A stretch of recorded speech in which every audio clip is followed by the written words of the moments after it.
Hello tanks and tankettes, welcome to a viewer replay, and it's a lesser seen tank today. It's the T-34-2, the Chinese tier 8 medium tank, the regular tier 8 medium, as opposed to the Dash 3, which is of course the premium tank.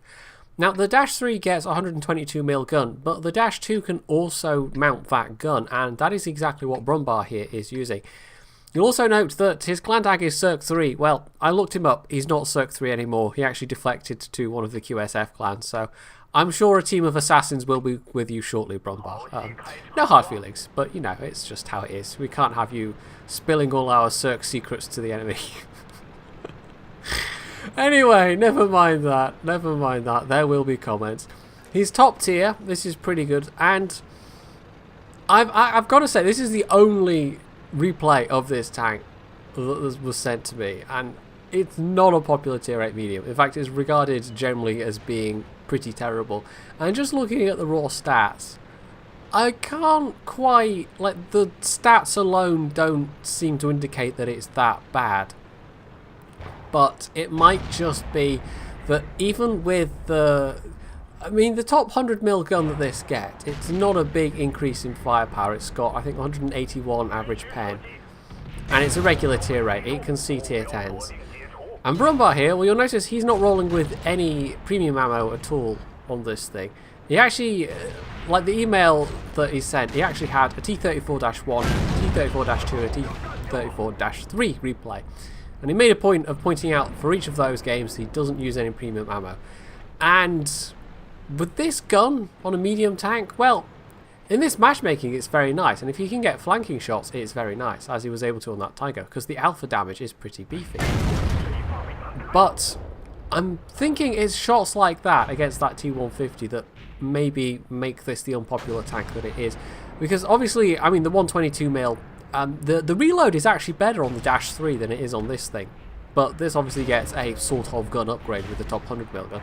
But either way, the guns are just, maybe it's that they're not that good when taking these kind of shots where you're popping out, taking shots where you're firing on the move. And I do find that with the T-34-3 is that the gun only really works well when you stop and you aim and you aim and you aim. And even so, sometimes it will troll you, because it's a heavy tank gun on a medium tank chassis, and they've wargaming of, like, they haven't given it super good stats as a result. And this 122mm in particular, well, it has a lot of alpha for a tier 8 medium. Obviously once you get to tier 9 with some of the 105mm guns, they actually have comparable alpha. But for tier 8, there's nothing else that can match this, apart from the T-34-3, obviously. So it's maybe just the fact that even though it gets that high alpha damage, it is just unreliable enough, and it just does not do what other tier 8 mediums would do well enough that to make it a popular choice. And that's kind of funny, because the tier 7, well, the tier 7 gets again, it's a 100mm gun with 175 average pen, and the top 100mm gets 181 average pen, so it's not like it's a big upgrade in firepower, but the stats of the 200mm guns, they're all this gets the better stats, unquestionably. So I don't know, it's slightly mysterious to me, but anyway. So the match at hand, I mean, he's already killed a Tiger, he's already racked up over 2,000 damage. Clearly a little wary about taking a hit from his T-34, but just waiting until the guy tried to fire at somebody else. And he knows that T-32 was putting pressure on the Panther, although unwilling to just go for the Panther, which, when you're in a T-32 versus a Panther, I don't know. He doesn't have his top gun though, maybe. But these are all side shots, so for this gun, as long as he has enough time to sit and aim the shots, it's more or less reliably going to go in, more or less. But you see how long he has to sit here and aim. And he's relying on the fact that this T-32 is distracted, so this is a perfect scenario for using this gun. And I don't know if he actually has the top gun unlocked, or had the top gun as of doing this battle. This was a 9.4 replay, and you maybe can tell from all the skips and the wiggles and the jiggles that the replay is doing that it's a 9.4 replay, because they fixed some of the problems, but we still have some of those weird, like especially when you zoomed in, in the sniper view. It still behaves a bit strangely, even with 9.7 replays.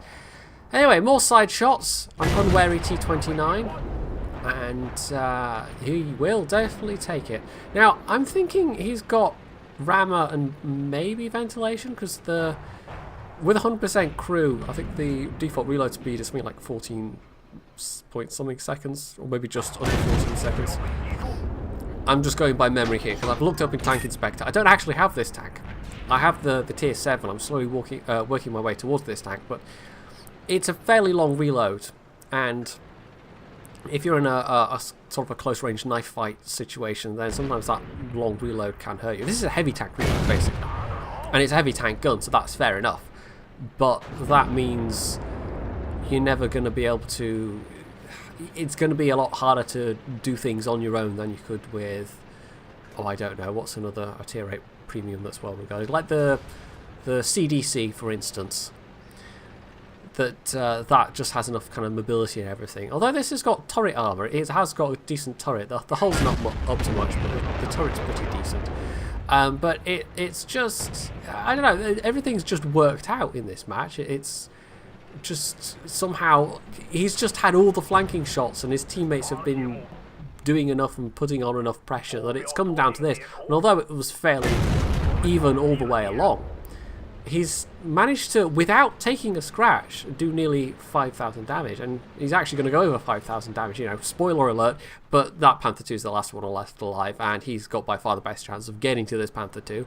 So, yeah, no, he's going to get over 5,000 damage, and it's... I don't know, maybe this game is just really exceptional for this tank.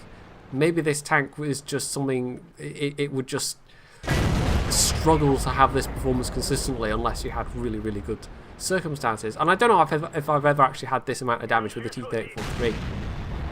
Probably not. And maybe the fact that the T-34-3, you know, it gets premium matchmaking, maybe that alone automatically makes it a more popular choice than this. So, there we are. I don't know what to think about this tank because, like I say, I haven't played it yet, and I'm sort of slightly wary of getting to it, unlocking it, because of everybody saying it's terrible, the worst of the tier 8 mediums. But maybe it's just they want it to be a medium tank, and it's more like a kind of medium heavy hybrid. Like, it's got medium mobility. The mobility of it is actually fairly decent, but that rate of fire and that aim time, it's not so bad actually. The aim time with the 100mm gun, I think the rate of fire is actually, like, the DPM's pretty good with a 100mm gun, but the 122mm especially, with, like, the accuracy on that, it is absolutely terrible. It's 0.46 or something like that, possibly even worse than that. But this was a good game either way, and the fact that he managed to walk away with nearly 5.6k damage and basically not a scratch, like his tracks turned yellow and that was it. Well, that was a pretty good performance from Brumbarr. So maybe this tank isn't that bad, or maybe this was just a really, really good performance. I don't know. I'm sure the comments section will enlighten me, because it's one of the reasons why I do these viewer replays. I mean, obviously there's the kind of the very obvious reason of it's more content for the channel, but I get to see tanks in action that I just don't have otherwise, and tanks that I don't even have an interest in particularly grinding. It's still interesting to see them in action, and it's interesting to show them to everybody that's watching as well. So yeah, I don't know, we'll see. I'm sort of slowly going my way up all branches of the Chinese tree, so fingers crossed it's not as bad as everyone says, but mind you, the props was, so who knows. Anyway, if you enjoyed this replay, you can hit the like button, you can leave any comments below, you can subscribe to my channel, and as always, stay tuned for more.